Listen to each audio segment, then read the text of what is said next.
ciri yang pertama manusia akhir zaman. Cinta diri, cinta uang, dan tidak ada cinta yang benar. Cinta diri, cinta yang gak benar. Cinta uang, cinta yang gak benar. Lalu tidak ada cinta yang benar.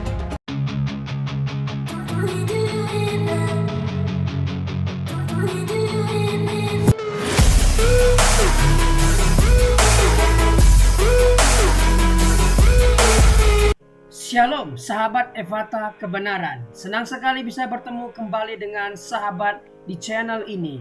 Saya berterima kasih karena sahabat sudah mampir dan mengikuti channel ini sampai hari ini. Saya berdoa kiranya Tuhanlah yang membalas dan memberkati kita semua. Channel Ephata Kebenaran membahas khusus tentang tanda akhir zaman atau peristiwa-peristiwa yang akan terjadi di akhir zaman. Dalam bahasa teologianya adalah eskatologi. Kita akan belajar tentang akhir zaman dari berbagai sumber. Bapa di sorga, kami siap dibekali oleh kebenaran firman tentang nubuatan, tentang tanda-tanda akhir zaman, hal-hal yang akan terjadi di masa depan. Berikanlah kami kemampuan agar kami dapat mengerti rencana Tuhan atas kehidupan kami dan dunia ini. Ajar kami Tuhan agar kami mempersiapkan diri menghadapi hari-hari yang akan datang ini. Kami siap diberkati oleh hamba-Mu ini. Berkatilah hamba-Mu ini, berkati pemberitaan firman Tuhan, berkati kami semua. Demi nama Yesus. Amin. Dalam nama Tuhan Yesus kami berdoa. Amin. Saudara sekalian, kita merenungkan minggu yang lalu 3 ciri yang pertama manusia akhir zaman. Cinta diri, cinta uang, dan tidak ada cinta yang benar. Cinta diri, cinta yang tidak benar. Cinta uang, cinta yang tidak benar. Lalu tidak ada cinta yang benar. Memang di dalam khotbah minggu lalu kita belajar ada cinta diri yang benar. Tetapi di dalam dosa manusia lebih suka kepada cinta diri yang tidak benar. Mari kita membaca 2 Timotius pasal ketiga, kita akan meneruskan dengan ayat kedua sampai ayat keempat dan kita akan melihat 4 ciri yang lain lagi dari manusia akhir zaman.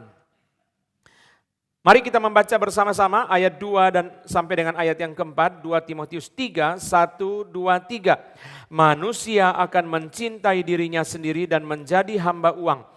Mereka akan membual dan menyombongkan diri, mereka akan menjadi pemfitnah, mereka akan berontak terhadap orang tua dan tidak tahu berterima kasih, tidak memperdulikan agama, tidak tahu mengasihi, tidak mau berdamai, suka menjelekkan orang, tidak dapat mengekang diri, garang, tidak suka akan yang baik, suka mengkhianat, tidak berpikir panjang, berlagak tahu, lebih menuruti hawa nafsu daripada menuruti Allah. Saudara, saya akan mulai dengan yang pertama, tidak tahu berterima kasih. Saudara sekalian, bahasa Yunaninya lebih tepat diterjemahkan sebagai ungrateful. Itu sebabnya ciri yang Paulus bicarakan di sini adalah tidak bersyukur sebenarnya. Lebih tepatnya, bukan tidak berterima kasih secara biasa kepada orang lain, tetapi yang Paulus bicarakan di sini adalah tidak bersyukur. Saudara, ini sejalan dengan apa yang Paulus nyatakan di dalam 1 Tesalonika pasal yang kelima, mengucap syukurlah dalam segala hal. Saudara, menuju kepada akhir zaman manusia akan semakin tidak bersyukur kepada Tuhan. Kenapa begitu? Karena sejak zaman modern manusia memang sudah dilatih untuk bersandar kepada diri. Jelas tidak perlu bersandar kepada Tuhan. Jikalau tidak bersandar kepada Tuhan, maka buat apa bersyukur kepada Tuhan? Sejak zaman modern, saudara, manusia sudah dilatih untuk bersandar kepada diri. Kamu sudah dewasa, pikir pakai pikiranmu sendiri. Kenapa kita harus dengar adat? Kenapa kita harus mendengarkan raja, gereja, harus mendengarkan saudara sekalian wahyu, mendengarkan Roh Kudus? Kamu manusia yang dicipta oleh Tuhan dengan pikiran. Kamu sudah dewasa, kata Immanuel Kant, pikirlah pakai dirimu sendiri. Ciptakan teknologi, kata Benjamin Franklin, untuk menolong kamu di dalam hidupmu sehari-hari yang penuh dengan kesulitan ini. Karena itu masih perlu bersyukur, tidak perlu bersyukur. Jadi saudara kita lihat saudara sekalian di dalam perkembangan yang terus menerus teknologi semakin canggih. Manusia akan seolah-olah pertama-tama bersyukur tetapi kemudian tidak bersyukur. Kita orang Kristen saja saudara sekalian nanti juga tidak bersyukur. Apalagi orang yang belum percaya, apalagi orang dunia. Mari kita bayangkan satu contoh yang gampang saudara. Tahun 70-an kalau orang pergi dari Jakarta ke Bandung lewat Puncak, Cianjur saudara. Berjalanan berjam-jam, mungkin 5 jam, mungkin 6 jam sampai di Bandung.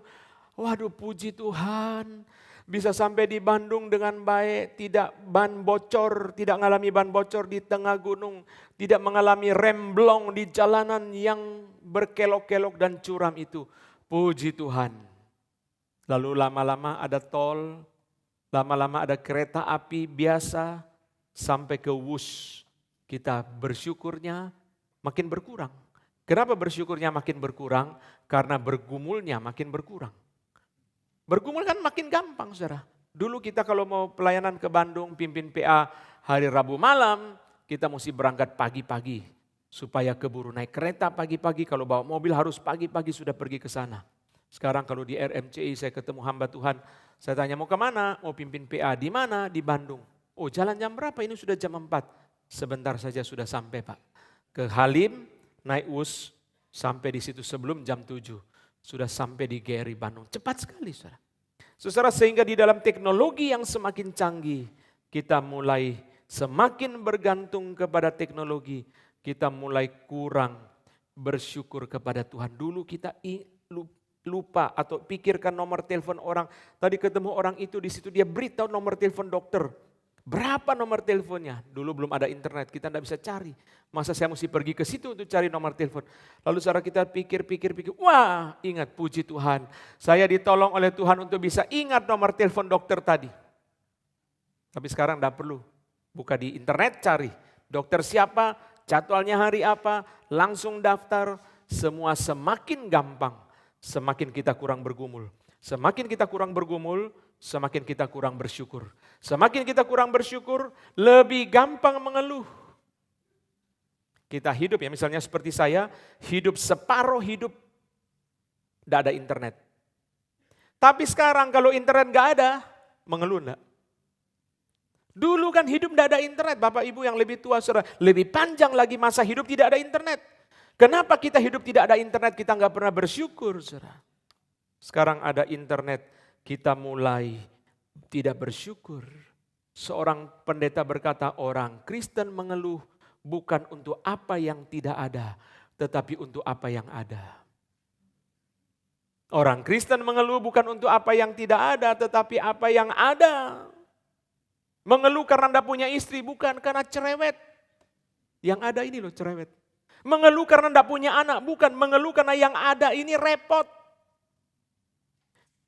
Saudara khotbah saya sudah lama, sudah 20 tahun mungkin kalau saudara pernah dengar, saudara sudah lama khotbah ini. Saya menyebut ini sebagai virus rutinitas. Virus rutinitas. Rutinitas adalah virus yang membuat kita, saudara pertama-tama ketika menerima berkat Tuhan, kita merasa ini berkat. Tetapi karena sering menerima berkat Tuhan, lama-lama ini menjadi biasa. Kalau sudah biasa, saudara masih terus ada berkat Tuhan yang sama lagi, lama-lama menjadi beban. Pertama kali diterima masuk kerja, waduh puji Tuhan. Sekalipun saya tinggal di Jakarta Barat, kerja di Cikarang, puji Tuhan.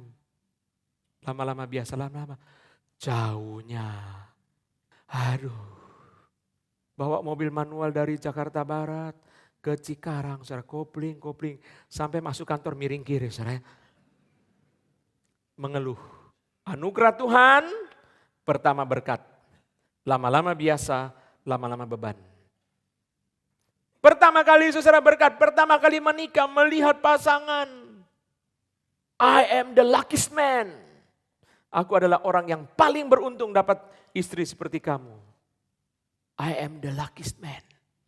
Sudah lama-lama, lucky, I am still alive. Ya, untung masih hidup saudara. Saudara, jadi saudara itu yang kita rasakan saudara. Anugerah itu lama-lama menjadi beban. Kita jarang pergi ke negara salju, setiap kali kita pergi musim dingin kita senang ya. Waduh, bola salju, patung salju, injek salju. Enak ya, tapi orang di situ mengeluh nggak? Wah, buka pintu susah, beresin susah, mobil susah, atap ditimpa oleh salju yang begitu tebal, saudara. Semuanya susah. Mereka tidak bersyukur untuk salju. Kita yang sekali-sekali datang bersyukur. Kemarin pendeta Tama di dalam KIN mengatakan, saudara, orang di desa pelayanan itu sulit oleh alam. Betul ya, jalannya jauh, naik gunung. Saudara tinggal di atas gunung, airnya di sungai di bawah. Pasti sungai di bawah. Bawa jerigen kosong ke bawah, isinya ke atas. Waduh susah. Tapi dia bilang, orang di kota sulitnya pelayanan bukan alam, tetapi orang. Yang sulit itu orang, bukan alam. Lalu saudara sekalian, nanti orang dari kota waktu pergi ke desa rekreasi karena alamnya indah. Orang dari desa yang melayani di desa pergi ke kota rekreasi. Kenapa? Tidak usah susah-susah, naik tinggi, gak usah mendaki, pakai lift. Langsung sudah, desa kan harus mendaki. Saudara sekalian, kita tidak bersyukur, kenapa? Karena virus rutinitas itu mulai masuk ke dalam hati kita. Sehingga apa yang merupakan berkat Tuhan lama-lama kita anggap biasa. Saudara lihat ya, gampang contohnya. Mobil baru sama mobil lama bedanya apa? Bedanya mobil baru tutup pintu kurang kencang. Mobil lama tutup pintu kurang pelan, betul nggak? Ya, kalau mobil baru kita sering lihat di jalan tol ya, kita buka kaca, pintunya kurang kencang karena mobil baru. Pelan aja. Tapi kalau mobil lama, sampai mobilnya gitu, wah mobilnya goyang. Saudara. Lalu yang punya mobil marah nggak waktu tutup pintu kencang itu? Enggak marah. Memang mesti begitu. Kalau nggak bisa nutup, harus kencang. Ya dasar mobil tua memang begitu. Jadi saudara lihat, makin lama berkat Tuhan, makin kita kurang hargai, kita kurang bersyukur. Berkat Tuhan mulai menjadi beban bagi kita. Mari kita menghafal, hari ini kita menghafal Kolose pasal keempat ayat kedua. Kolose pasal keempat ayat kedua ini adalah ayat hafalan kita pada hari ini. Kolose 4 ayat yang kedua. 1, 2, 3. Bertekunlah dalam doa dan dalam pada itu berjaga-jagalah sambil mengucap syukur. Sekali lagi. Bertekunlah dalam doa dan dalam pada itu berjaga-jagalah sambil mengucap syukur. Bagi 3 ya, dalam pikiran kita bagi 3. Bertekunlah dalam doa dan dalam pada itu berjaga-jagalah sambil mengucap syukur. Sekali lagi, 1, 2, 3. Bertekunlah dalam doa dan dalam pada itu berjaga-jagalah sambil mengucap syukur. Mari kita hafal lengkap dengan lokasinya. 1, 2, 3. Kolose 4 ayat 2. Bertekunlah dalam doa dan dalam pada itu berjaga-jagalah sambil mengucap syukur. Saudara James Dunn mengatakan Paulus berbicara tentang doa di dalam the spirit of thanksgiving. Paulus bicara doa di dalam a spirit of thanksgiving, semangat bersyukur. Itu sebabnya, saudara lihat di sini, itu sebabnya saudara yang Paulus bicarakan bukan hanya bertekun di dalam doa, tetapi bertekun di dalam mengucap syukur. Ini yang kita mau belajar pagi ini. Kita orang percaya selalu bertekun dalam meminta. Kita meminta Tuhan, mama belum percaya. Minggu depan kita doa lagi, Tuhan beri mama kesempatan dengar Injil. Minggu depan lagi, Tuhan biarlah ketika mama dengar khotbah Patong percaya. Minggu depan lagi kita doa, Tuhan lembutkan hati mama. Kita bertekun di dalam meminta, tetapi kita tidak bertekun di dalam mengucap syukur. Bertekun di dalam mengucap syukur. Kenapa saudara? Karena berkat yang Tuhan berikan kepada kita begitu banyak.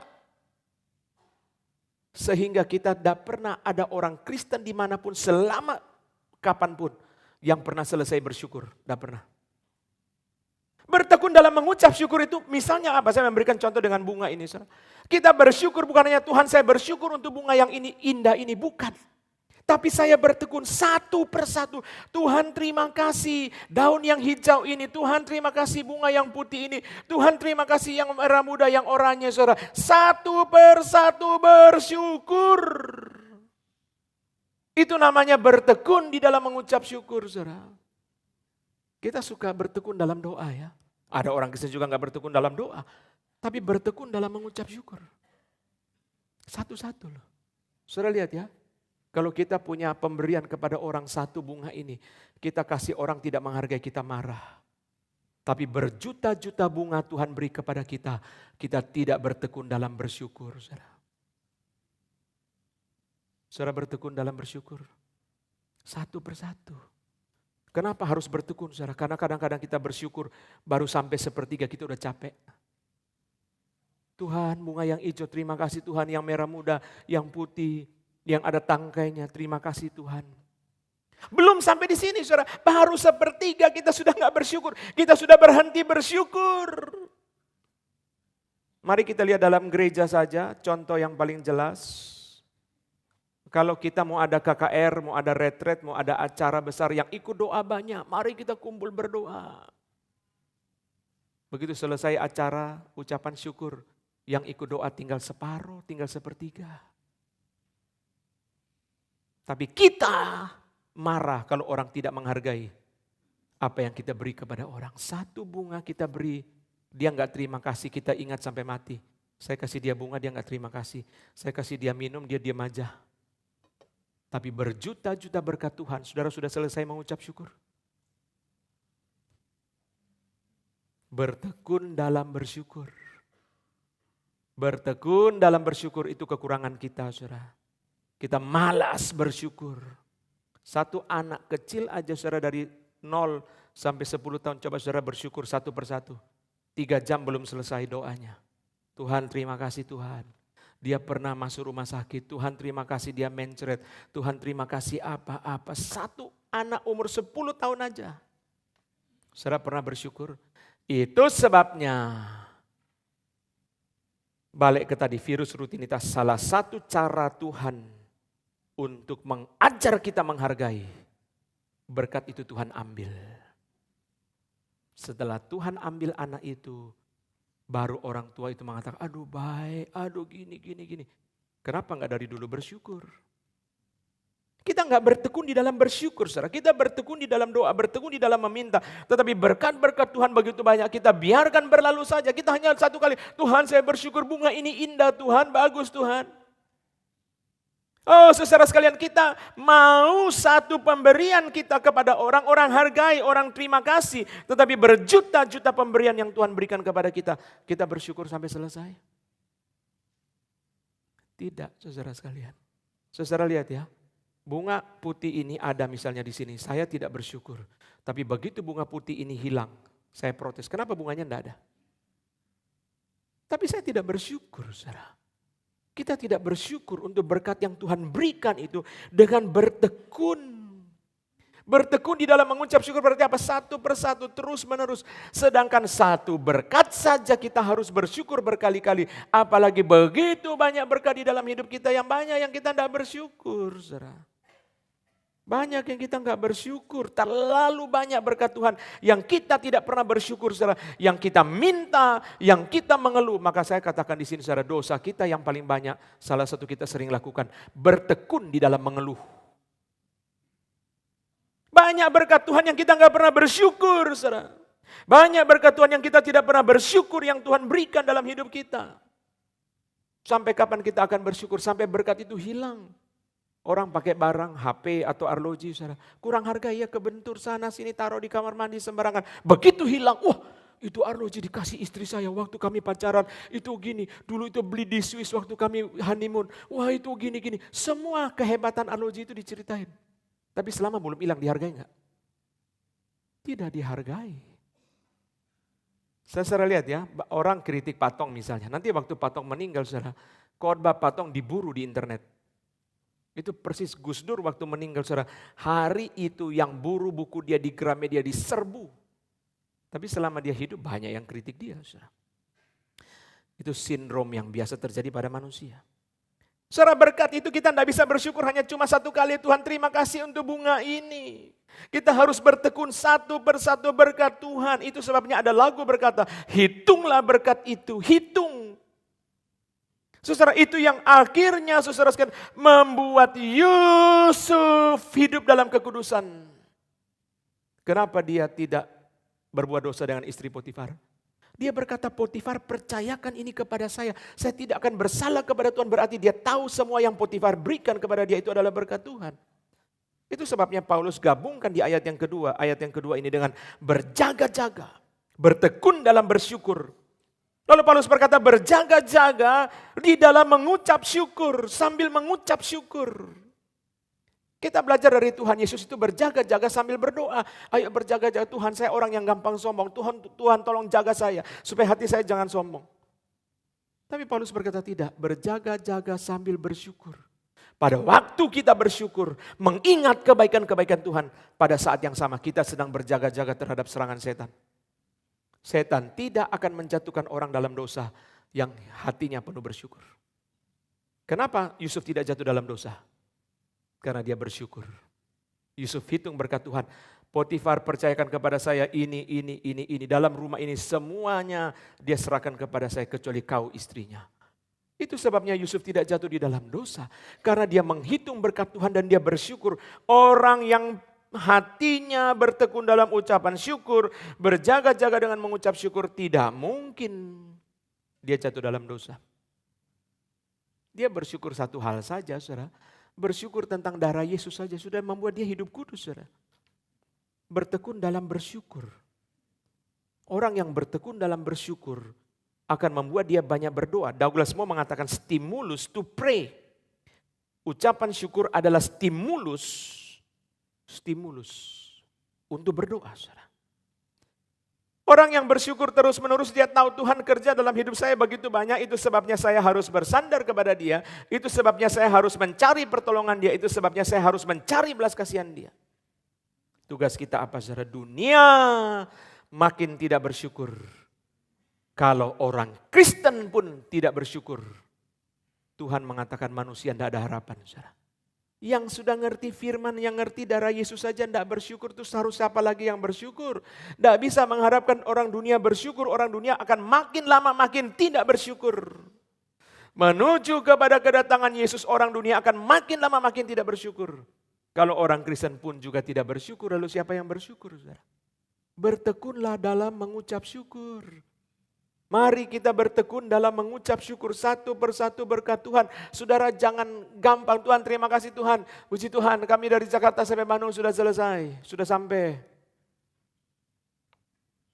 Puji Tuhan kami naik pesawat dari Jakarta sampai Roma sudah nyampe, puji Tuhan.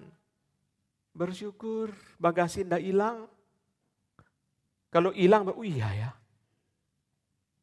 Iya ya. Minggu lalu saya mau ke Malang, saudara sekalian.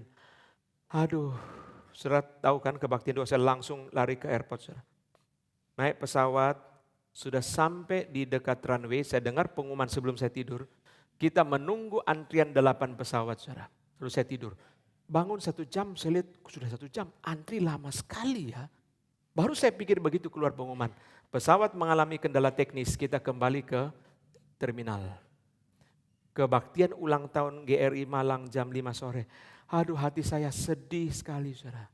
Saya tahu di dalam airline kita kalau sudah namanya ganti pesawat itu paling sedikit 4-5 jam, saudara. Ini sudah jam 2. Bagaimana ceritanya?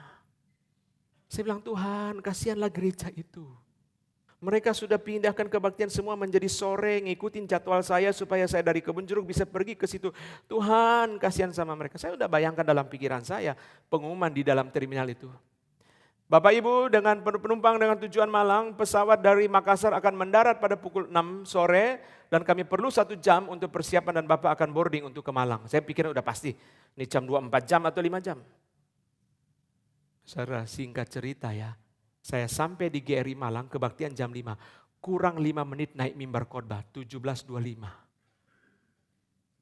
Mujizat, saudara. Mujizat.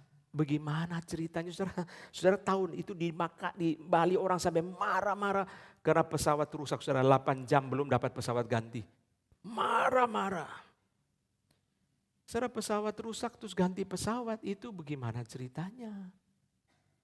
Tapi saudara, tidak lama dia bilang 45 menit lagi boarding. Saya pikir ini cuma bikin orang tidak emosi aja ini. Ini tipu-tipu ini supaya orang semua hatinya tenang. 45 menit lagi boarding. Ternyata boarding beneran, saudara. Ya, mungkin malaikat suruh dia, ada pendeta loh, jangan macam-macam ya. Cepat jalan. Saya tuh nangis saudara di situ, saya tuh hati hancur. Tuhan kasihan gereja ini. Mereka ulang tahun, mereka sudah tunggu ini acara. Saudara. Wah, dulu saya pernah naik, saya enggak usah cerita jadi promosi ya. Saya pernah naik airline yang lain saudara ke Makassar saudara. Pesawat rusak saudara. Di dalam pesawat sebelum kami turun, dia langsung umumkan, Bapak Ibu ada kendala teknis, sekarang turun ke gate sekian langsung boarding. Wah, profesional sekali saudara. Pindah langsung boarding. Kalau yang lain kita sudah tahu lah pasti 8 jam, 4 jam. Saudara. Saya sudah membayangkan orang marah-marah di dalam terminal. Nanti yang di Malang juga pesawat untuk kembalinya marah-marah. Setiap bisa terbang, bisa nyampe. Puji Tuhan. Maka setiap kali pelayanan seperti ini saya selalu gak mau mengatakan oh pasti beres. Dah Tuhan kasihan. Kasihan 2 minggu sebelumnya kan saya ke Jawa Timur juga ke Gempol. Saudara. Ulang tahun juga sama. Tuhan kasihan sama mereka. Kasihan. Kadang kita naik pesawat ini kita yakin ini pesawat sangat profesional jarang delay. Kita baca flight radar seminggu semua tepat waktu. Khusus hari itu delay 3 jam. Saudara. Itu sebabnya kita nggak bisa bergantung kepada manusia. Kita hanya berkata Tuhan pekerjaanmu ini punyamu. Tugas kita adalah bertekun dalam bersyukur. Bertekun dalam bersyukur terus menerus menggali berkat Tuhan yang Tuhan berikan kepada kita. Satu persatu hitung, satu persatu cari. Pikir apalagi yang saya belum bersyukur. Pikir, cari. Itulah namanya bertekun dalam bersyukur. Seperti contoh bunga ini ya. Jangan bersyukur baru sepertiga kita udah capek. Tuhan sudahlah semua puji Tuhan untuk bunga ini. Enggak, Tuhan maunya adalah bertekun terus. Satu persatu berkat Tuhan. Dihitung, dihargai, disyukuri. Itulah namanya bertekun dalam bersyukur. Ciri yang kedua dari manusia akhir zaman adalah tidak suka akan yang baik. Ini adalah bahan khotbah minggu lalu yang tidak dikhotbahkan karena waktu. Saudara tidak suka akan yang baik, tidak mencintai yang baik, itu bahasa aslinya. Without love of good. Menuju kepada akhir zaman orang berdosa akan makin tidak suka kepada yang baik. Robert Yarbrough mengatakan, saudara, arti aslinya daripada istilah ini adalah dipakai untuk public welfare. Have no interest in the public welfare. Untuk kebaikan masyarakat. Enemies of good and of common social interest. Tidak suka akan yang baik. Minggu lalu saya memberikan contoh di Amsterdam. Saudara sekalian mereka menyedot, menggali dari dalam kanal-kanal itu saudara 1 tahun 12.000 sampai 15.000 sepeda. Karena anak-anak nakal itu cemplungkan sepeda ke dalam sungai. Saudara kita lihat di negara-negara yang lain lagi seperti Italia dan Prancis itu. Vandalisme, coret-coret gedung-gedung yang bagus itu saudara. Terakhir belum lama ya saudara itu Menara Pisa itu dikasih tanda love. Orangnya love tapi pemerintah Italia tidak love sama dia saudara. Tanda love itu saudara. Ini kita lihat contoh yang di Milan saudara. Ini adalah mall yang paling prestisius pusat perbelanjaan di Milan, Vittorio Emanuele. Ini mall ada di sebelahnya Duomo. Duomo ada plaza besar, sebelahnya itu adalah satu mall yang mungkin dari abad berapa, abad 17 atau abad berapa. Kalau saudara pergi ke Eropa, saudara masuk ke pusat-pusat perbelanjaan yang sangat tua dan sangat bergengsi. Kita membayangkan dulu ya ada filsuf pernah masuk sini, ada raja pernah masuk sini. Saudara mall itu dicoret sama mereka. Saudara kita juga bisa menemukan gambar-gambar yang banyak di internet. Mereka tidak peduli. Pokoknya apa yang dia mau lakukan, dia lakukan. Apa yang dia mau ekspresikan, dia ekspresikan. Dia masuk ke dalam Museum Louvre di Paris, dia lempar itu lukisan Mona Lisa. Dia tidak peduli, saudara. Barang-barang seni dirusak dan seterusnya. Yang dia pikirkan adalah apa yang baik bagi dia. Dia tidak memikirkan public welfare, common social interest, common good.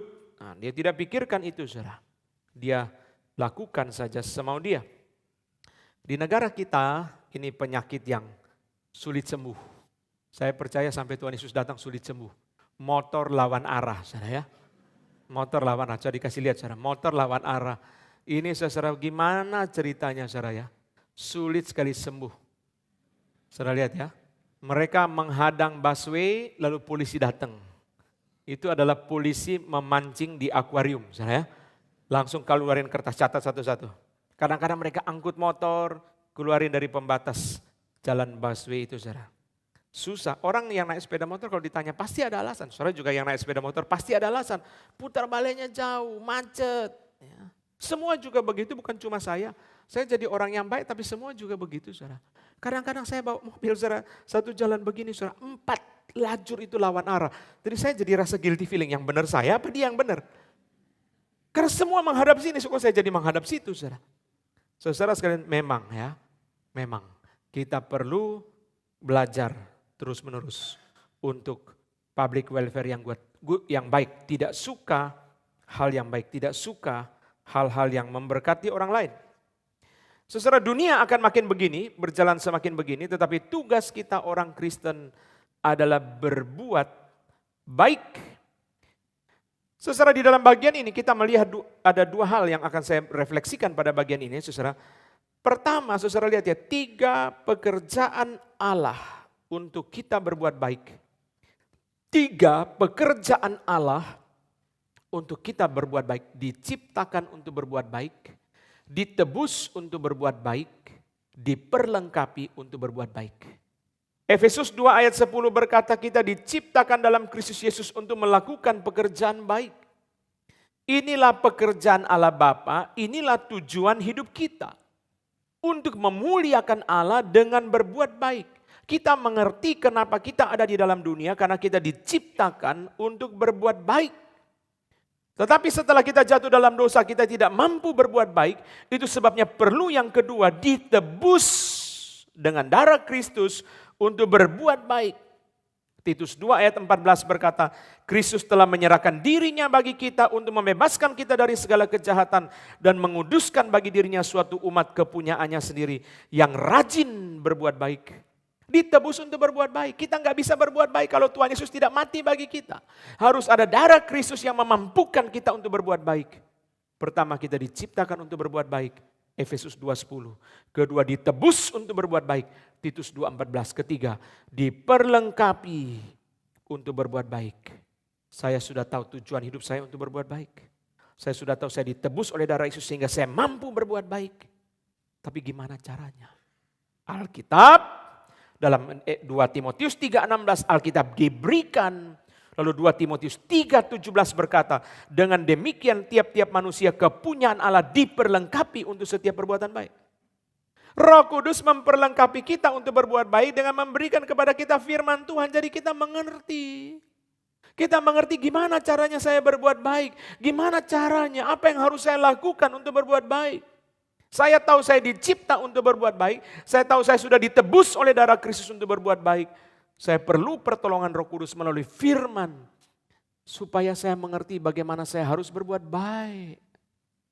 Saya tidak tahu loh bagaimana caranya saya berbuat baik, saudara. Tapi firman itu 2 Timotius 3 ayat 16 dan 17. Dengan demikian tiap-tiap manusia kepunyaan Allah diperlengkapi untuk setiap perbuatan baik. Diciptakan untuk berbuat baik. Ditebus untuk berbuat baik. Diperlengkapi untuk berbuat baik. Allah Bapa mencipta kita supaya kita berbuat baik. Allah Anak mati di kayu salib dan bangkit supaya kita berbuat baik. Roh Kudus memberi firman supaya kita berbuat baik. Dicipta untuk berbuat baik, ditebus untuk berbuat baik, diperlengkapi untuk berbuat baik. Orang dunia enggak akan begitu. Orang dunia enggak mau berbuat baik dan makin lama makin membenci kebaikan. Makin lama semakin tidak suka berbuat baik. Orang percaya tidak. Kita orang percaya harus berdoa supaya Roh Kudus menolong kita bertumbuh semakin lama semakin suka berbuat baik. Diciptakan untuk berbuat baik. Ditebus untuk berbuat baik. Diperlengkapi untuk berbuat baik. Pendeta Jimmy di dalam Kin mengatakan, saudara, kamu sudah terima kabar baik. Jangan sampai hidupmu merupakan kabar buruk. Bagus ya. Kamu sudah terima kabar baik, kata Pak Jimmy. Jangan sampai hidupmu dalam dunia ini merupakan kabar buruk untuk orang lain. Kita diciptakan untuk berbuat baik, ditebus untuk berbuat baik, diperlengkapi untuk berbuat baik. Diperlengkapi dengan apa? Firman. Jadi kita ngerti cara berbuat baiknya bagaimana. Kita ditebus oleh darah Kristus sehingga kita mampu. Kalau kita masih manusia berdosa, kita nggak mampu berbuat baik. Tidak mampu. Kita diciptakan oleh Allah Bapa untuk berbuat baik. Kita mengerti arah hidup kita. Kita mengerti tujuan hidup kita untuk berbuat baik. Orang dunia nggak mau. Orang dunia itu cinta diri dan cinta uang. Asal diri untung, nggak baik pun dia lakukan. Asal uang banyak, nggak baik pun dia lakukan. Orang percaya diciptakan untuk berbuat baik. Ditebus untuk berbuat baik. Diperlengkapi untuk berbuat baik. Mari kita membaca Efesus 6 ayat 8. Efesus pasal ke-6 ayat 8. Kamu tahu bahwa setiap orang baik hamba maupun orang merdeka, kalau ia telah berbuat sesuatu yang baik, ia akan menerima balasannya dari Tuhan. Ayat 5, hai hamba-hamba, taatilah Tuhanmu di dunia dengan takut dan gentar, dengan tulus hati sama seperti kamu taat kepada Kristus.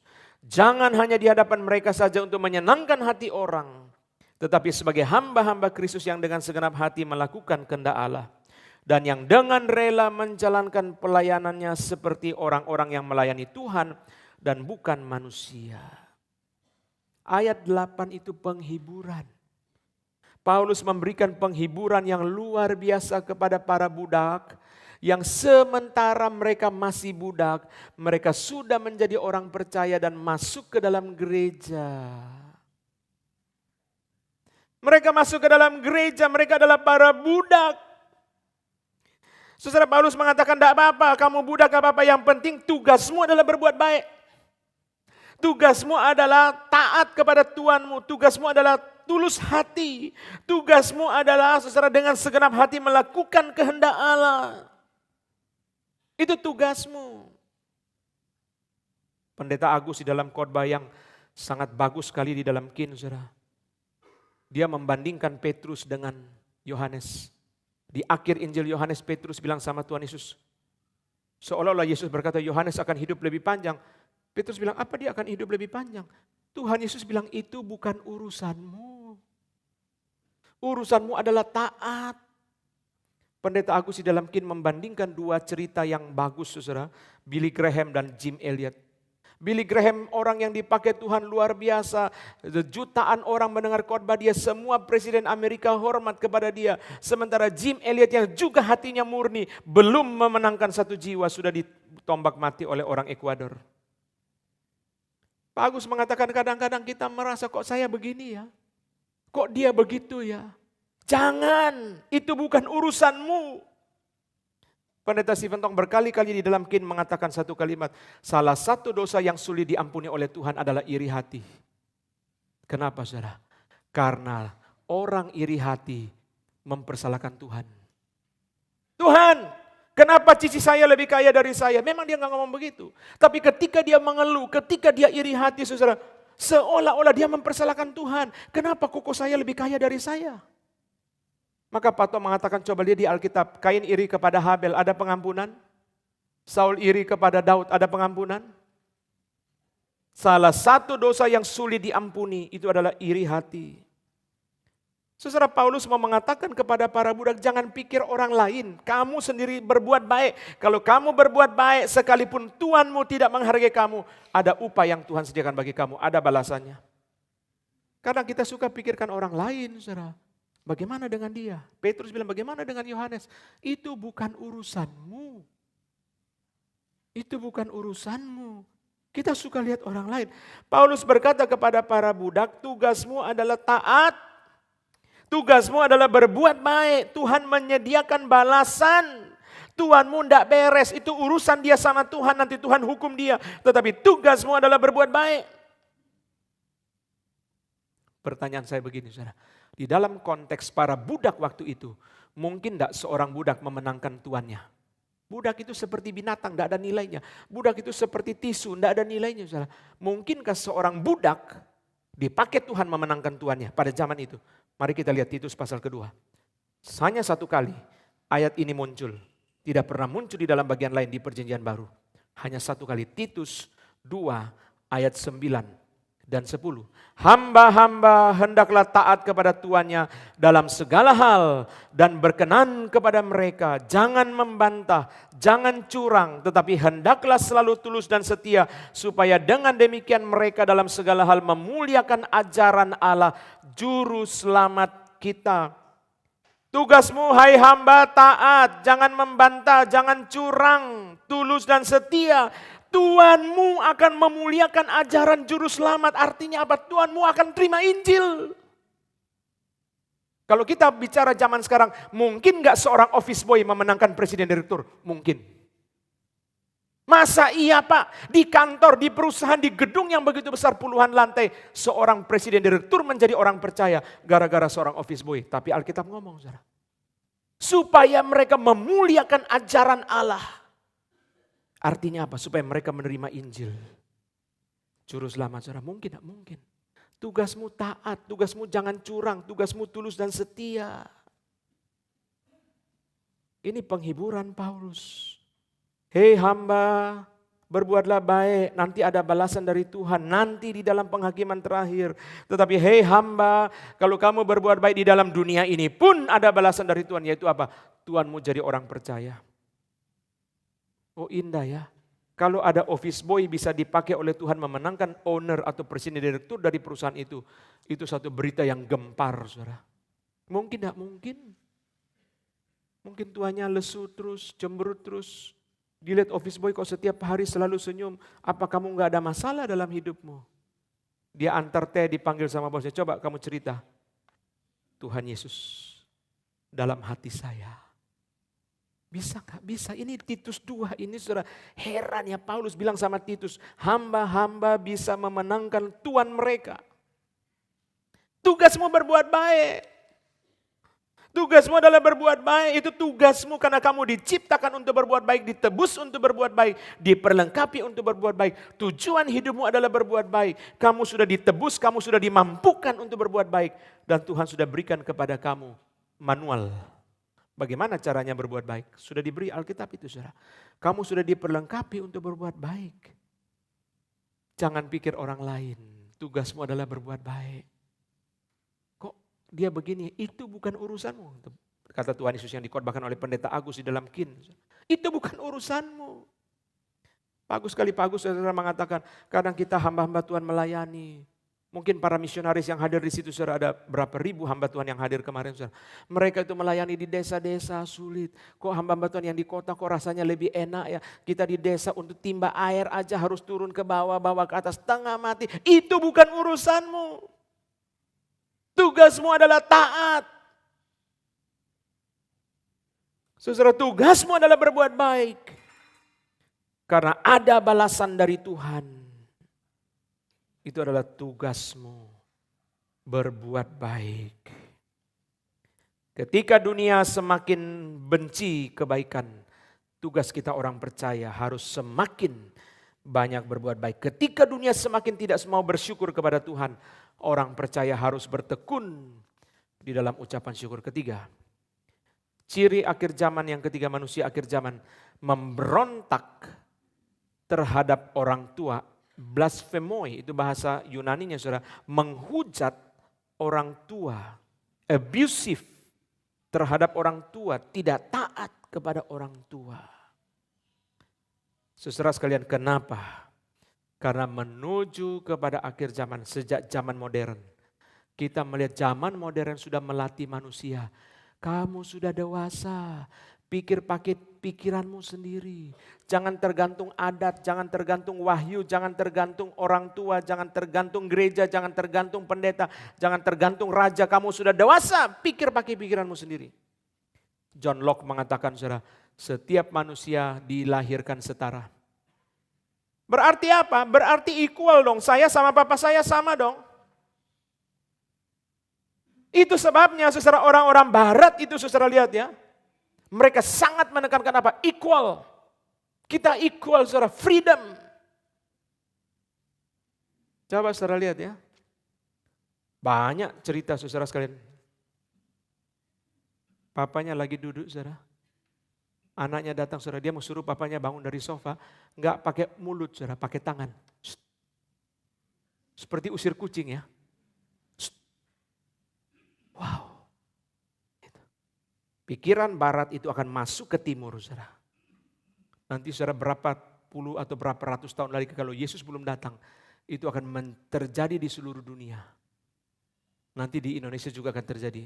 Papanya disuruh bangun enggak pakai mulut, enggak pakai kata-kata, pakai seperti usir kucing, saudara. Kenapa saya equal?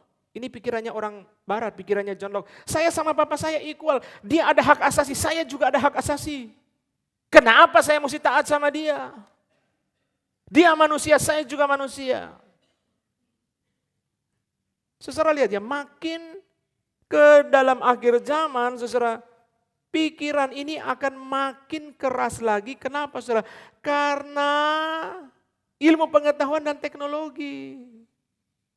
Dulu kita takut, saudara, kalau orang tua sudah marah kita nggak berani. Papa usir kamu, awas kamu. Kita ketakutan tinggal di kampung, keluar di kebun jagung nanti ditangkap orang. Kita udah ketakutan dari kecil. Zaman sekarang diusir sama papa, dia ambil HP, dia buka AirAsia sudah sampai Nepal dia, saudara. Papa yang pusing.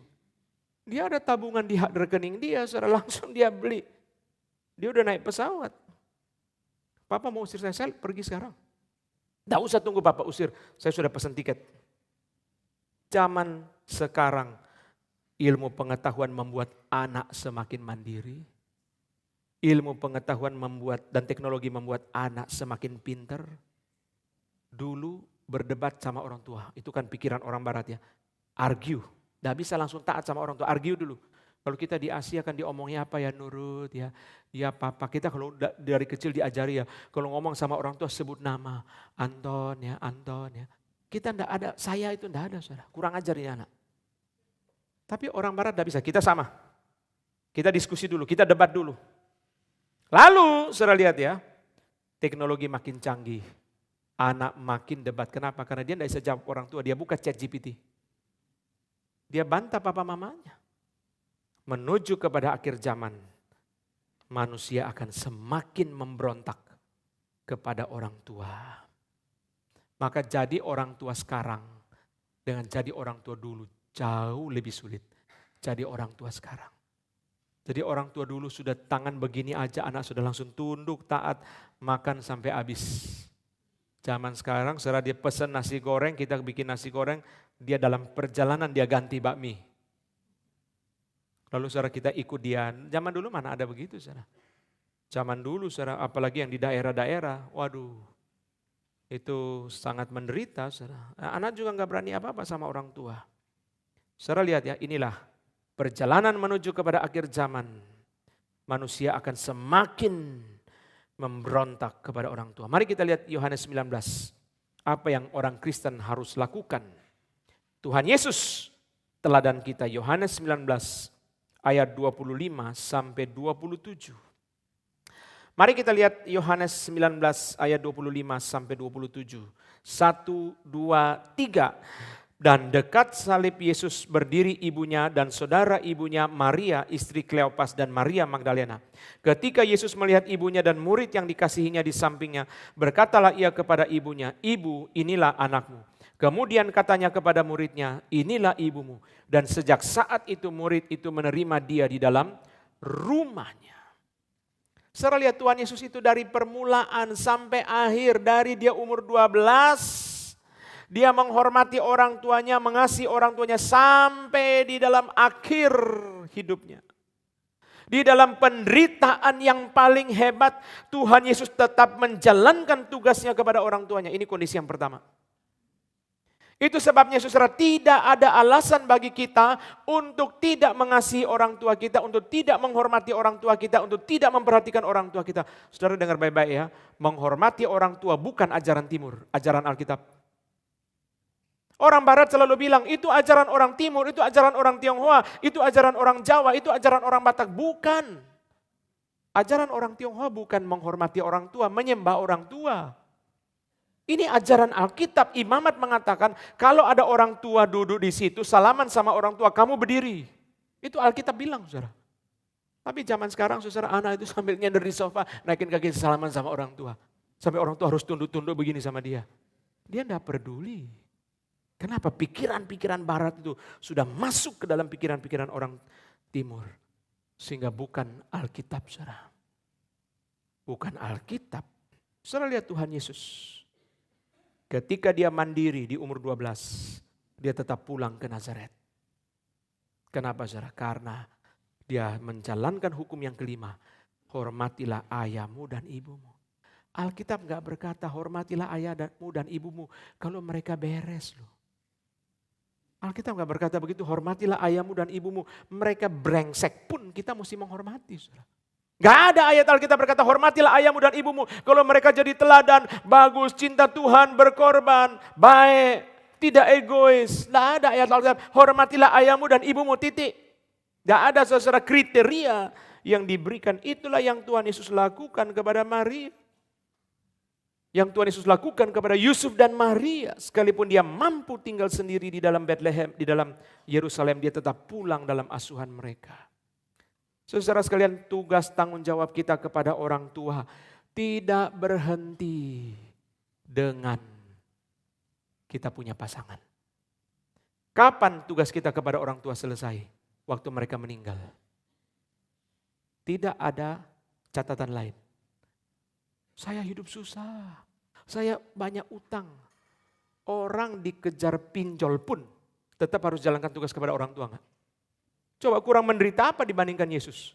Siapa lebih menderita dari Tuhan Yesus? Dia boleh berkata saya tidak bisa urus orang tua karena saya hidupnya lebih menderita dari Tuhan Yesus di kayu salib. Tuhan Yesus sangat menderita, saudara. Tidak ada alasan, saudara, dia urus mamanya. Dia serahkan mamanya kepada Yohanes. Dia urus mamanya di dalam kondisi yang sangat menderita. Ini kondisi pertama. Kondisi yang kedua, saudara, Tuhan Yesus sedang menggenapkan kehendak Allah di atas kayu salib untuk menebus orang berdosa. Dia sedang menjalankan tugas yang teramat penting. Kalau Tuhan Yesus berkata, saya tidak bisa urus Maria karena yang saya jalankan sangat penting. Boleh nggak? Boleh, tapi Yesus tidak lakukan itu. Dia sedang mempunyai tugas yang sangat penting. Kebanyakan orang tidak memperhatikan orang tua, salah satu alasannya adalah SIBUK, betul nggak? Tapi saudara lihat ya, Tuhan Yesus sedang menjalankan kehendak Allah, sedang menggenapkan kehendak Allah di atas kayu salib. Dia sedang sangat sibuk. Ini adalah perkara yang paling penting, tidak ada perkara lebih penting dari ini. Semua perkara harus minggir sebab kehendak Allah harus digenapkan. Inilah tugas utama dia datang ke dalam dunia. Tugas utama dia datang bukan untuk Maria. Tapi dia urus Maria. Dia mengurus mamanya. Dia serahkan kepada Yohanes. Bayangkan saudara, tinggal 7 kalimat di atas kayu salib. Satunya itu bicara tentang mamanya. 7 kalimat terakhir loh. 7 terakhir dia masih urus mamanya. Jadi saudara, kita nggak boleh mengatakan bahwa saya sudah tidak punya uang, saya sudah miskin. Saya sudah pinjol pun. Saya tidak berarti saudara pinjol ya. Saudara pergi ke rumah mama, pijet dia. Mama, saya kalau uang tidak ada. Tapi pijet masih bisa. Saya ke rumah mama, sapu-sapu masih bisa. Kenapa saudara? Karena menuju kepada akhir zaman, orang akan semakin berani memberontak kepada orang tua. Tugas kita orang percaya, semakin menghormati orang tua, semakin menghargai orang tua, semakin mengasihi orang tua. Itu namanya counter culture, saudara. Zaman bergerak menuju makin memberontak kepada orang tua, kita justru harus bergerak makin menghormati orang tua. Saudara lihat ya, banyak yang kita bisa bicara mengenai ini, saudara. 10 hukum, 5 tentang Tuhan, 5 tentang manusia. Tuhan sengaja taruh hormatilah ayahmu ibumu di bagian tentang Tuhan. 4 tentang Tuhan selesai, sambung orang tua dulu. Kenapa orang tua dulu? Nggak usah lu bicara orang lain. Papa mamamu aja lu nggak bisa urus kok. Saya tadinya mau bahas Amsal tapi waktu enggak ada, saudara. Amsal, saudara, baca sendiri, kutuk-kutuk terus orang yang kurang ajar sama orang tua. Banyak orang di dalam dunia ini, ketika saya lihat hidupnya susah, saya tanya sama dia, kenapa susah? Penyebabnya jelas. Mamanya, papanya terlantar, saudara. Kalau saya kasih contoh, sampai sore pun enggak habis. Akhirnya usahanya bangkrut terus. Orang kerja masuk keluar terus seperti penumpang di bandara. Masuk kerja 3 bulan keluar, masuk kerja 6 bulan keluar. Waktu ada uang, sama gak kerja papa mamanya diperlakukan sama. Kerja papa mamanya ya begitu-begitu aja. Gak kerja ya juga papa mamanya begitu-begitu aja. Gak ada perubahan, dia kerja sama gak kerja, saudara. Gak ada perubahan. Tapi saudara jangan jatuh ke ekstrem sebaliknya ya. Jangan jatuh ke ekstrem sebaliknya. Jangan utang, apalagi pinjol untuk bantu orang tua. Itu kesalahan yang lain lagi saudara. Wah Pak Anton dorong kita bantu orang tua.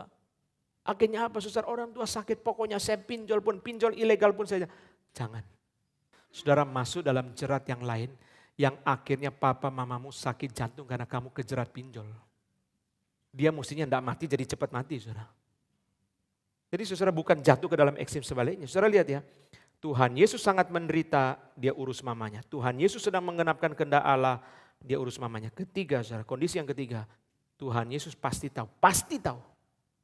Anak menguburkan orang tua menguburkan anak, tidak gampang.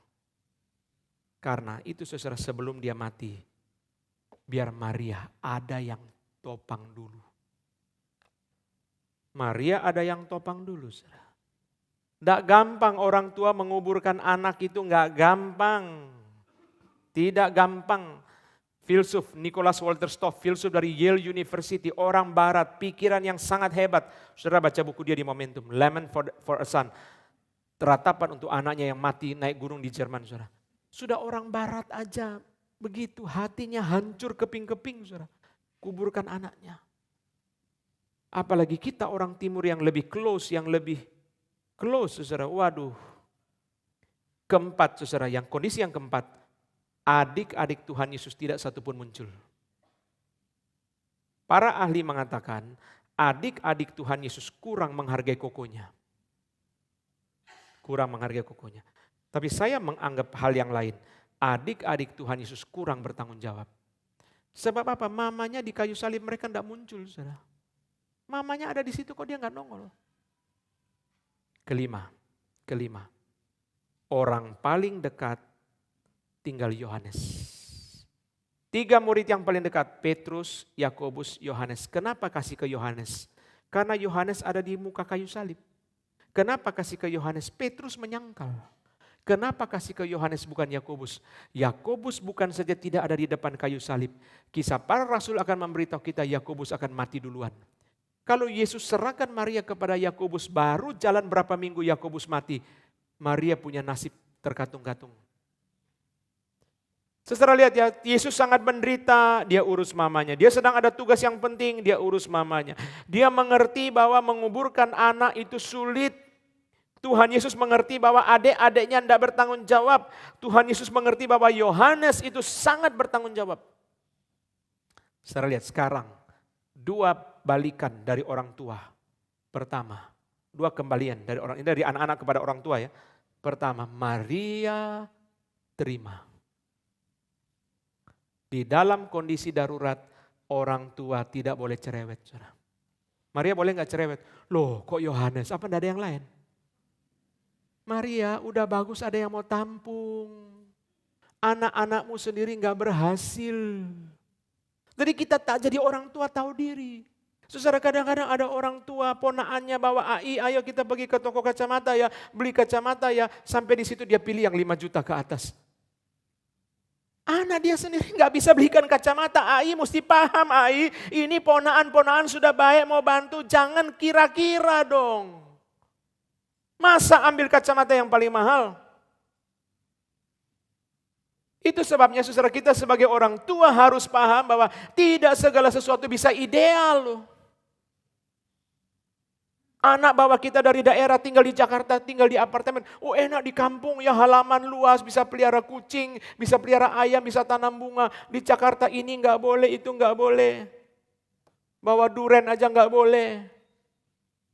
Mama harus tahu, beda. Ya rumah di kampung harus jual, kenapa? Bayar utang. Sudah bagus anak masih ada apartemen di Jakarta, mama mesti bersyukur, nggak bisa ideal. Kok enak ya? Aimu sakit, anaknya bawa ke Singapura. Mama sakit kok cuma BPJS. Mama udah bayar BPJS sudah bagus mama. Jangan cerewet. Maria terima gak? Terima. Alkitab berkata sejak saat itu Yohanes menerima Maria di dalam rumahnya. Maria terima, saudara, tidak cerewet. Sisi sebaliknya dari orang tua. Sebaliknya dari orang tua, jangan kecil hati kalau tidak ada anak yang urus. Ini bukti. Yesaya berkata, Tuhan berkata dalam kitab Yesaya, aku menanggung kamu terus sampai tua putih rambutmu. Tuhan buktikan di sini. Saya sudah pernah jelaskan ini dalam khotbah mengenai Abraham. Tuhan buktikan dia tanggung Abraham sampai masa tua. Tuhan janji, Tuhan penuhi. Sekarang ini adalah contoh yang lain. Kalau anak kita mampu tetapi tidak mau. Dia mau tetapi tidak mampu. Dia mau sayang mama tapi hidup dia aja tidak jelas. Tenang. Tuhan bisa bangkitkan orang lain. Ini contohnya. Contoh jelas. Tuhan bangkitkan orang lain untuk merawat orang tua. Kadang orang tua kecil hati, anak-anakku baik-baik semua tapi aduh kasihan. Satu jadi tukang parkir, satu jadi apa, hidupnya aja susah. Saya punya uang gelang apa semua dijual kasihkan mereka. Tenang, Tuhan bisa bangkitkan orang lain untuk urus kita. Paling indah kalau kita punya ponaan. Bilang sama kita, Ai, tidak usah khawatir ya, kita rela. Kalimat itu saja belum kasih uang, hati sudah teduh, betul tak? Ai tenang ya, kita semua rela kok. Kita anggap Ai seperti mama. Aduh, dengar itu aja saudara sudah langsung nangis. Indah ya, sangat indah. Saudara yang terakhir, mari kita lihat sebentar saja, kita lihat yang terakhir. Ciri yang keempat saudara sekalian adalah tidak berkhianat. Ciri keempat menuju kepada akhir zaman, pengkhianatan. Itu muncul di dalam 2 Timotius pasal yang ketiga ayat yang keempat. Suka mengkhianat. Pengkhianatan. Menuju kepada akhir zaman, manusia akan suka berkhianat. Kenapa? Kita lihat satu penjelasan saja. Di dalam Matius 24. Mari kita lihat. Matius 24. Ayat 9 dan 10. Di sini ada penjelasan kenapa pengkhianatan akan makin banyak menuju kepada akhir zaman. Pada waktu itu kamu akan, Matius 24 ayat 9 dan 10. Pada waktu itu kamu akan diserahkan supaya disiksa dan kamu akan dibunuh dan dibenci semua bangsa oleh karena namaku dan banyak orang akan murtad dan mereka akan saling menyerahkan. Atau terjemahan sehari-hari, saling mengkhianati dan saling membenci. Ketika penderitaan makin hebat, ketika kejahatan makin hebat, ketika kesulitan makin hebat akan terjadi saling mengkhianati. Kok mengkhianati manusia? Tuhan aja dia khianati apalagi manusia. Pengkhianatan akan makin banyak saudara. Ketika orang mengalami kesulitan saudara dia tidak takut mengkhianati orang lain. Tuhan saja dia khianati apalagi manusia. Seorang istri yang diloloskan dari kebakaran gedung. Suaminya menggendong dia lalu lempar dia keluar dari jendela. Waktu suaminya keluarkan dia, suaminya sudah kena balok api, balok yang sudah terbakar. Suaminya bilang sama dia, mama harus hidup untuk jaga anak-anak. Lalu didorong keluar dan istrinya selamat meskipun luka-luka. Waktu sudah selamat istrinya bersaksi. Waktu gedung pesta di mana banyak suami istri ada dalam pesta itu terbakar. Saya saksikan satu hal, suami banyak yang lari meninggalkan istrinya. Menuju kepada akhir zaman, pengkhianatan itu akan makin banyak. Dan pengkhianatan itu adalah pengkhianatan kepada Tuhan pertama-tama. Mari kita baca ayat yang terakhir, Yohanes 8. Yohanes pasal yang ke-8. Apa yang menolong kita untuk tetap setia? Yohanes 8 ayat 31 dan 32. Maka katanya kepada orang-orang Yahudi yang percaya kepadanya. Jikalau kamu tetap dalam firman-Ku, kamu benar-benar adalah murid-Ku. Dan kamu akan mengetahui kebenaran. Dan kebenaran itu akan memerdekakan kamu. orang Yahudi percaya kepada Yesus, Tuhan Yesus tidak langsung senang. Yesus memberi mereka prinsip firman. Menjadi murid Tuhan itu bukan hanya di mulut kamu berkata, saya percaya. Bukan hanya di dalam gelar kamu berkata, saya murid. Menjadi murid itu adalah firman. Kalau kamu tetap tinggal di dalam firman-Ku, kamu mengenal kebenaran dan kebenaran memerdekakan kamu.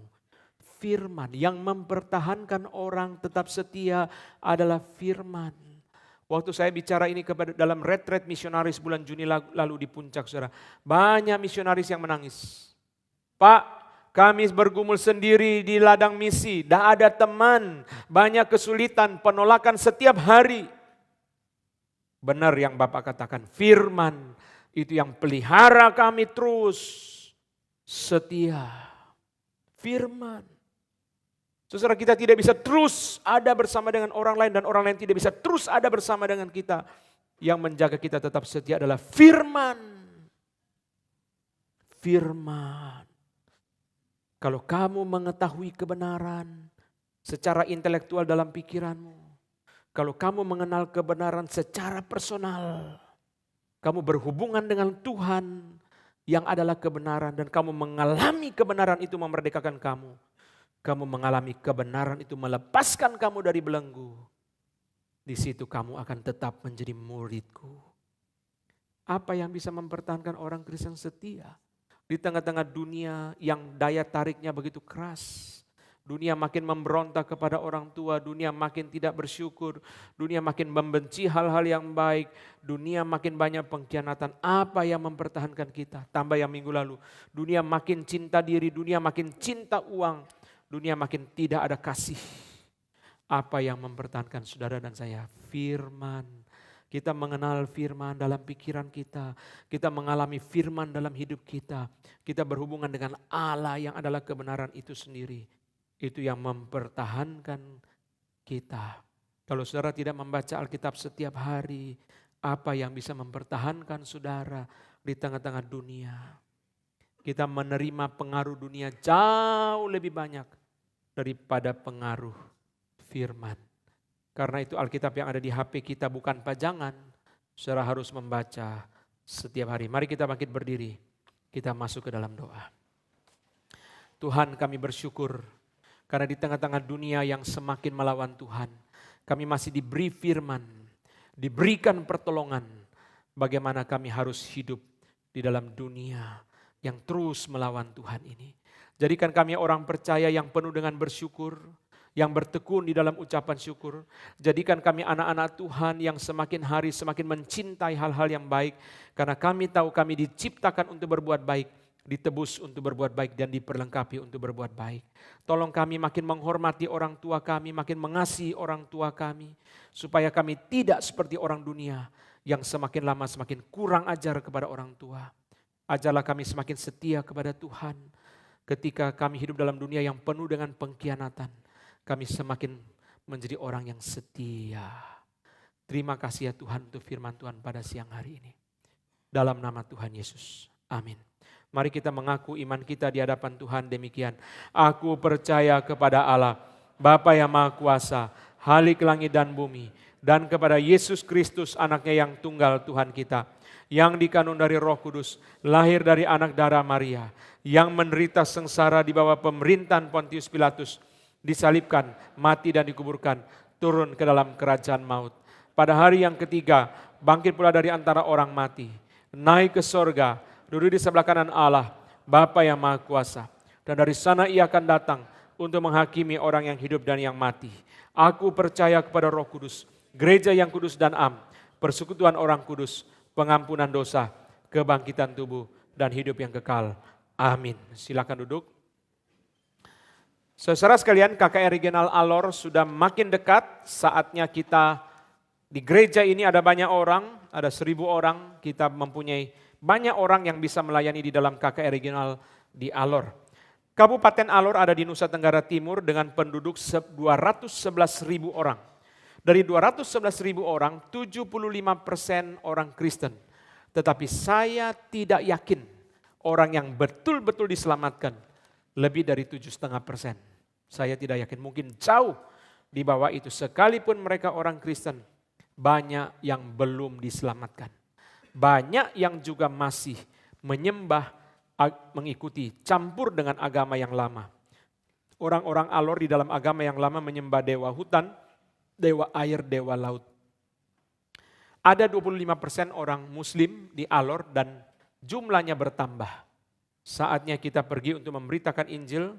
Kemarin tadi malam di meja makan Pendeta Aiter bersaksi sangat menggerakkan hati saya. Pak Aiter mengatakan dia keliling-keliling STT di Indonesia. Dia menemukan mayoritas mahasiswa pernah ikut KKR regional. Ketika Pak Aiter tanya, siapa tahu lagu Tuhan Yesus Aku Berjanji? Semua langsung bisa. Lalu Pak Aiter tanya, kamu belajar dari mana lagu ini? Waktu saya SD, KKR regional. STT itu ada hamba-hamba Tuhan yang dipersiapkan di situ untuk melayani Tuhan. Mereka sudah dengar Injil waktu kecil. Lalu Pak Aiter mengatakan dia pergi KKR regional di NTB. Dia bertemu dengan 2 anak yang kuliah kedokteran. Lalu saudara dia tanya, kamu asal dari mana? Mereka mengatakan kami dari Pulau Timor bagian utara. Pak Aiter bilang saya sudah pernah sampai di situ untuk KKR regional. Mereka sudah percaya Tuhan, mereka pergi ke NTB, mereka belajar. Wah, indah sekali saudara. Banyak sekali kesaksian yang sangat indah. Mari kita bersama-sama mempersiapkan diri untuk melayani dalam Kabupaten Alor di dalam KKR regional pada tahun ini. Bapak Ibu bisa menghubungi nomor telepon yang tertera untuk mengikuti persiapan demi persiapan. Podcast yang terbaru sudah ditayangkan pada hari Jumat kemarin tentang doktrin Roh Kudus, pertanyaan-pertanyaan tentang Roh Kudus, saudara bisa dengarkan dan saudara bisa bagikan untuk orang-orang lain untuk memberkati banyak orang. Minggu depan kita akan kembali kepada 2 Timotius, kita akan lanjutkan 2 Timotius masih tentang ciri-ciri manusia akhir zaman. Di dalam bagian selanjutnya, anti rohani, anti agama, anti ajaran benar. Ini adalah ciri-ciri berikutnya yang kita akan belajar pada minggu yang akan datang. Mari kita tiba pukul 9.30 di parkiran dan kita mengikuti kebaktian dengan baik.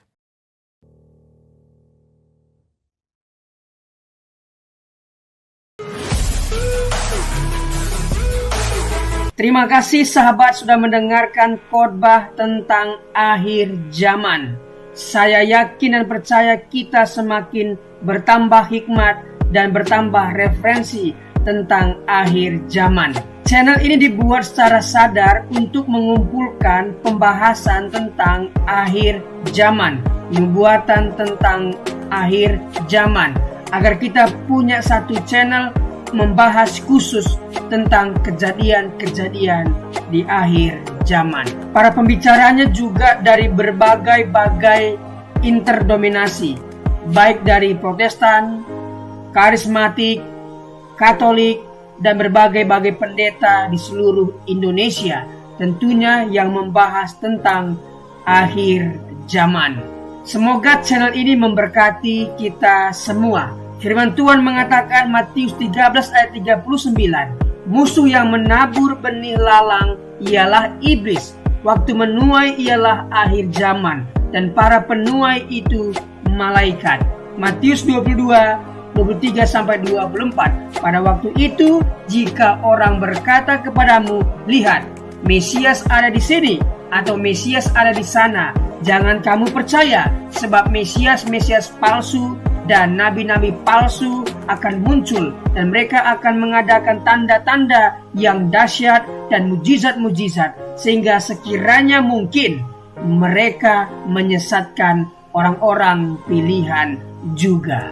1 Tesalonika 4 ayat 15-16. Ini kami katakan kepadamu dengan firman Tuhan, kita yang hidup, yang masih tinggal sampai kedatangan Tuhan, sekali-kali tidak akan mendahului mereka yang telah meninggal. Sebab pada waktu tanda diberi, yaitu pada waktu penghulu malaikat berseru dan sangkakala Allah berbunyi, maka Tuhan sendiri akan turun dari sorga, dan mereka yang mati dalam Kristus akan lebih dahulu bangkit.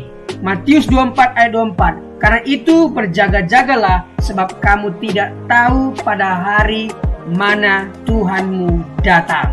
Matius 26 ayat 64, jawab Yesus, engkau telah mengatakannya, akan tetapi aku berkata kepadamu, mulai sekarang kamu akan melihat Anak Manusia duduk di sebelah kanan yang Maha Kuasa dan datang di atas awan-awan di langit. Tuhan akan menjemput kita di langit dan kita akan datang menyongsong Dia di langit sampai nanti kita akan memerintah di kerajaan 1000 tahun.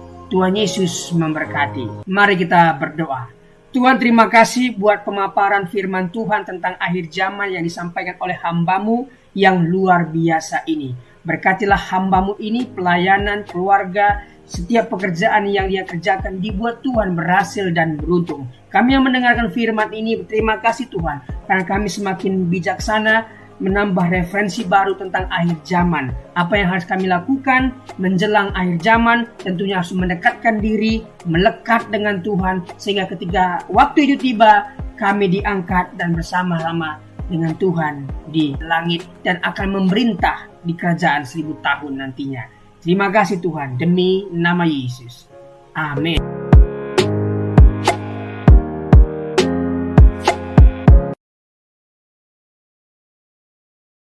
Nấu cho mình tác lỗ để bơi sầy bù phá y chẳng mày dầu giá bù phá tê cháu trong sai liệu tê lưng ở tàu in nấu nè tê cháu xin cồn tê cháu xin nè cho mình nói xin bay bài đi tròi đi dẫn đi coi à mày tu xin nào muốn tới lịch xa tán tê nè cháu ngạo mày mòn chùi bù phá ông tê đọc liền nó tê cháu khai sĩ sơ coi cha xin nào mà bài đi bây giờ cho mình trả xin nêu bên ngoài với bài sa tan nhà bù phá cho mình không hay nào như vậy mình đi luôn tàu thằng này bây giờ đi tập sa tan và trả xin và cái một bù phá bay cho bên bàn ăn bay tối lầu càng thì pay mà thằng pay mặt bây ăn xây ra cái lò mình bàn play mà ní cho chơi miệng bù phá cháu bù phá ní đi dùng chọc vần mà cháu ăn xây ra cái lầuวันใดจัดเตจะอยู่ไหนเตเจ้าเพียนำมากูต้องใส่ตูต้องใส่แต่ไปจะใจเหม็นเตเจ้าเหลวไปยาเตกุยทันอีกไงไหนเตจะไอ้หญิงเตมันเจ้ากันผู้ชายแนวกันไม่ยังแนวเตเจ้ากันมานี่จะใจเขากันไปป่ายเตcô hơi cần phải lấy phải cô nên xây giải kỹ bây giờ bù phá tới chỗ cháu ăn xuân neo hơi cần nhậu cái xảy mà cho mày qua yêu tình cha ăn xuân cây nè mày cô mà nè mình ban đây này lại bù phá chỗ sang cần giả cô mà cây mình chân kín nào mà ngày tôi này kín tôi này chỗ ngày thay bây giờ in đâu cần và bù phá hô xí trong xảy cần quay mấyวันnè tu pay tu satani pada kang niที่จะเขานั่งเรามาไปลกกันหยาปุฝาติดล่าแบบตัวนี้กันหยาซ้อมมาตอนตัวกันโซ่ติมหาตัวนี้กันหนาว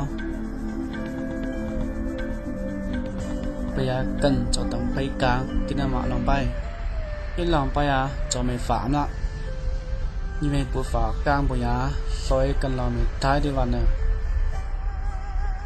bây giờ cần lo mình phạm cho bố phá khát tuấn đấy như bố phá mình nó phạm nó mình soi cần lo mình phạm soi miếu con căn này nào soi cho khát tuấn bay tổng nhà bạn nón phe với căn sung thu phe có bên này nó bây giờ quay cần lo mình bố phá chảo màยิงผู้ฝ่ายเอานั่งเล่าเนี่ยกันจูนำทางเบียกทายาในกันฝ่าไป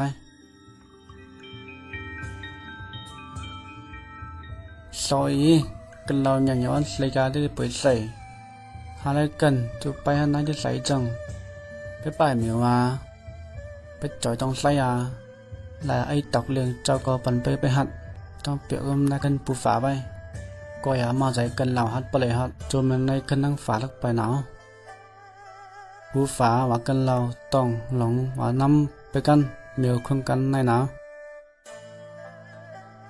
ก็อย่าผู้ฝานี้ที่ยันใจหันนิ้นกันยังไงกันเราเหม็นไอ้หญิงได้มาเจ้า bây giờ cho y lọc tộc tê Giêsu đón xây ra cây mà cháu phạm cân lầu bây giờ y tế cân lầu cho mày ngày ngủ nhìn với Giêsu lâu mát khá lỗi cân lầu Giêsu với liệu nó cháu phạm cân lầu cho ngài thái yêu sĩ sư cha ní ông lục thế mà sao phạm cân lầu bay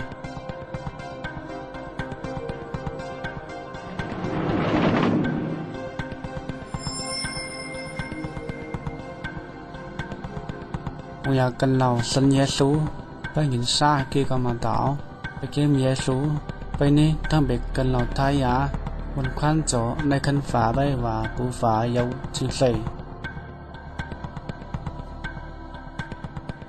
วันยามีสัญญาสลานี่นิทายานี่จะไปเกมไพ่ไปจะไต่ฟุ้งเหมือนไต่ต่อยปูฝาเจ้าตีปล่อยไพ่ซอยวันยากันเราไม่ไปเกมเยซูหนาวมีตั้งลมเขาปูฝาลมเขาเยซูก้าวหนาวไปไปไพ่ไปเกมไพ่cho lòng tì bay yêu hô yêu khăm vàng cần lò kiếm Giêsu ní cần lò thái á cho này khăn tiếng phá bay yêu với Giêsu cho dây tón con luôn được chăng theo khá lâu tàu nào khăn bay nó thằng bùa phá tầng này vàng nhà tôi ở sân Giêsu ní cho này khăn phá bay và bùa phá này yêu chừng sẩy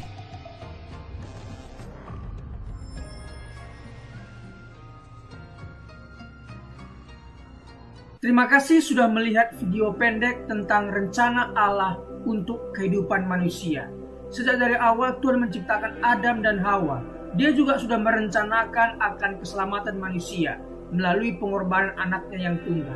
Tidak ada cara lain selain menerima Tuhan Yesus yang adalah jalan, kebenaran, dan kehidupan. Tidak ada seorang pun yang bisa bertemu dengan Bapa kalau tidak melalui Tuhan Yesus. Tuhan Yesuslah yang menjadi jembatan seperti video yang kita barusan lihat. Jadi rencana Allah itu sangatlah sederhana. Rencana keselamatan yang diberikan Allah sangatlah sederhana. Mari kita lihat artikel berikut ini. Rencana keselamatan Allah yang sederhana namun penuh kuasa. Hai kawan, saya akan mengajukan pertanyaan yang paling penting di dalam kehidupan ini. Kebahagiaan dan kesusahan Anda di masa akan datang bergantung pada jawaban Anda. Pertanyaannya adalah, apakah Anda sudah diselamatkan? Ini bukan pertanyaan tentang perbuatan baik Anda, bukan juga apakah Anda anggota gereja, tetapi apakah Anda sudah diselamatkan? Apakah Anda yakin akan masuk surga setelah meninggal dunia? Alkitab berkata bahwa untuk dapat masuk surga, seseorang harus dilahirkan kembali. Dalam Yohanes 3 ayat 7. Yesus berkata kepada Nikodemus, kamu harus dilahirkan kembali. Karena yang dilahirkan dari daging adalah daging, yang dilahirkan dari roh adalah roh. Dalam Alkitab, Allah memberikan rencana bagaimana caranya untuk dapat dilahirkan kembali, yang berarti diselamatkan. Rencananya sangat sederhana. Anda dapat diselamatkan hari ini juga. Bagaimana caranya? Langkah pertama, Anda harus sadar bahwa Anda adalah orang berdosa. Karena semua orang telah berbuat dosa dan telah kehilangan kemuliaan Allah. Roma 3 ayat 23. Karena semua orang lahir dengan hati yang berdosa, hati yang dari daging. Anda adalah orang berdosa dan terpisah dari Allah karena dosa. Sebab upah dosa ialah maut. Roma 6 ayat 23. Ini artinya pemisahan kekal dari Allah di dalam neraka. Manusia ditetapkan untuk mati hanya satu kali saja, dan sesudah itu dihakimi. Ibrani 9 ayat 27. Tetapi Allah sangat mengasihi Anda. Dia telah memberikan anaknya yang tunggal, Yesus, untuk menanggung dosa Anda dan mati untuk Anda. Dia, Yesus, yang tidak mengenal dosa, telah dibuatnya menjadi dosa karena kita, supaya di dalam Dia kita dibenarkan oleh Allah. 2 Korintus 5 ayat 21. Yesus harus meneteskan darahnya dan mati karena nyawa makhluk ada di dalam darahnya. Imamat 17 ayat 11. Tanpa penumpahan darah tidak ada pengampunan. Ibrani 9 ayat 22. Akan tetapi Allah menunjukkan kasih-Nya kepada kita oleh karena Kristus telah mati untuk kita ketika kita masih berdosa. Roma 5 ayat 8. Meskipun kita tidak dapat mengerti bagaimana caranya, Allah berkata bahwa dosa-dosa setiap orang yang percaya kepadanya telah dibebankan kepada Yesus dan Ia mati untuk kita. Dia dijadikan pengganti kita. Ini adalah kebenaran. Allah tidak dapat berbohong, kawanku. Sekarang Allah memberikan kepada manusia bahwa di mana-mana semua mereka harus bertobat. Kisah Para Rasul 17 ayat 30. Langkah kedua adalah pertobatan. Pertobatan ini adalah sunat hati. Kalau di perjanjian lama Tuhan minta Abraham, Kejadian 17, dan semua keturunannya disunat sebagai tanda perjanjian yang kekal. Makna rohaninya adalah dalam perjanjian baru Tuhan Yesus memperkenalkan tujuan dari sunat jasmani adalah sunat hati, yaitu secara rohani. Sunat jasmani dilakukan sebagai upaya memurnikan diri dan dari aspek medis dapat menghindari sejumlah sakit penyakit. Sunat hati secara rohani memurnikan hidup kita dari dosa dan maut. Yeremia 4 ayat 4 berkata tentang sunat hati supaya terhindar dari murka Allah. Perbuatan-perbuatan yang jahat adalah kehidupan yang tidak takut akan Tuhan, tidak hidup mengasihi Dia, dan tidak beribadah kepadanya. Sunat hati berarti bertobat dari kehidupan yang jahat dan menaati Tuhan. Mengatakan betapa baik, kuat, dan dahsyat, adil, dan kasih Tuhan hingga layak disembah oleh semua orang. Pertobatan harus disertai perbuatan. Cara berpikir di mana seseorang mengaku dan setuju bahwa ia orang berdosa di hadapan Allah dan mengaku serta menerima pengorbanan Yesus di kayu salib untuk setiap orang percaya. Dalam Kisah Rasul 16 ayat 30-31, penjaga-penjaga Filipi bertanya kepada Paulus dan Silas, "Tuan-tuan, apakah yang harus aku perbuat supaya aku selamat?" Jawab mereka, "Percayalah kepada Tuhan Yesus Kristus dan engkau akan selamat." Percayalah kepadanya sebagai seorang yang telah menanggung dosa-dosa Anda dan mati mengganti Anda, dikuburkan dan dibangkitkan kembali oleh Allah. Kebangkitannya memastikan bahwa orang percaya dapat yakin akan kehidupan kekal. Sesaat Yesus diterima sebagai juru selamat, kebangkitannya memastikan bahwa orang percaya dapat yakin akan kehidupan kekal sesaat Yesus diterima sebagai juru selamat. Tetapi semua orang yang menerimanya diberinya kuasa supaya menjadi anak-anak Allah, yaitu mereka yang percaya dalam namanya. Yohanes 1 ayat 12. Sebab barang siapa yang berseru kepada nama Tuhan akan diselamatkan. Roma 10 ayat 13. Barang siapa dalam kutipan di atas termasuk Anda diselamatkan bukan berarti mungkin atau dapat, tetapi pasti diselamatkan. Tentu Anda sadar bahwa Anda seseorang berdosa. Saat ini juga, dimanapun Anda berada, bertobatlah, serahkanlah hatimu kepada Allah dalam doa pengakuan dosa dan pertobatan yang sungguh-sungguh. Dalam Lukas 18 ayat 13, seorang yang berdosa berdoa, "Ya Allah, kasihanilah aku orang berdosa ini." Berdoalah, "Ya Allah, aku tahu bahwa aku adalah orang berdosa. Aku percaya bahwa Yesus telah menggantikan aku waktu Dia mati di kayu salib. Aku percaya bahwa penumpahan darahnya, kematiannya, penguburannya, dan kebangkitannya adalah untuk aku. Sekarang aku menerimanya sebagai juru selamatku. Terima kasih atas pengampunan dosa-dosaku, pemberian keselamatan dan kehidupan yang kekal karena rahmat dan anugerah-Mu. Amin." Terimalah firman Allah dan dapatkanlah keselamatan daripadanya dengan iman. Percaya, maka Anda akan diselamatkan. Secara lahiriah mungkin kita kelihatan pergi ke gereja, membaca Alkitab. Namun jika hati kita masih tinggal dalam kegelapan, dilimputi ketakutan, kebimbangan, kepentingan diri sendiri, dan memaksakan kehendak sendiri, kita harus mempersembahkan hati kepada Tuhan sebagai persembahan yang terbaik. Bukan gereja, perkumpulan, ataupun perbuatan-perbuatan amal ibadah yang menyelamatkan Anda. Ingatlah, hanya hati yang diserahkan kepada kepada Allah yang dapat disucikan dan diselamatkan. Rencana keselamatan Allah yang sederhana adalah Anda orang berdosa. Apabila Anda tidak percaya dalam Yesus yang telah mati menggantikan Anda, pasti Anda akan tinggal untuk selama-lamanya di dalam dosa dan maut. Jika Anda percaya kepadanya sebagai juru selamat yang telah disalibkan, dikuburkan, serta dibangkitkan, Anda menerima pengampunan atas segala dosa dan karunia keselamatan kekal karena iman. Anda mungkin berkata, tidak mungkin semudah itu. Ini sesuai Alkitab. Ini adalah rencana Allah. Hai kawan, percayalah pada Yesus dan terimalah Dia sebagai juru selamatmu. Hari ini juga, kalau rencananya masih belum jelas bagi Anda, bacalah tulisan ini berulang-ulang tanpa berhenti sampai Anda mengerti jiwa Anda lebih berharga daripada seisi dunia ini. Apa gunanya seseorang memperoleh seluruh dunia tetapi ia kehilangan nyawanya? Markus 8 ayat 36. Marilah serahkan hatimu kepada Tuhan sebagai persembahan yang hidup, kudus dan sukarela. Anda harus benar-benar pasti akan keselamatan pribadi ini. Apabila Anda kehilangan jiwa, Anda akan kehilangan surga dan kehilangan segala-galanya. Percayalah dan biarkanlah Allah selamatkan Anda saat ini juga. Kuasa dan kasih Allah akan selamatkan Anda. Tetapkan hati Anda dan perubahan cara pandang memungkinkan Anda untuk hidup sebagai orang Kristen yang selalu menang atas pencobaan.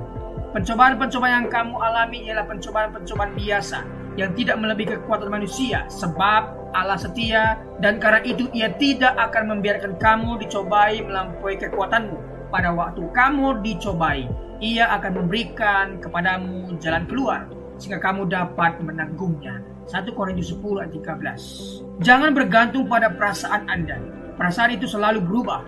Berdirilah pada janji-janji Allah. Janji-janji Allah tidak pernah berubah. Setelah Anda selamat, ada 3 hal yang perlu dilakukan setiap hari untuk pertumbuhan iman.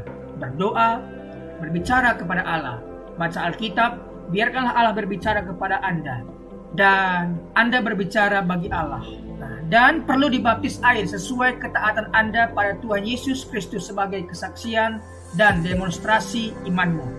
Dan kemudian bergabung secepatnya dengan gereja yang mengajarkan Alkitab sebagai firman Allah. Jadi janganlah malu bersaksi tentang Tuhan kita. 2 Timotius 1 ayat 8. Setiap orang yang mengakui aku di depan manusia, aku juga akan mengakuinya di depan Bapakku yang di sorga.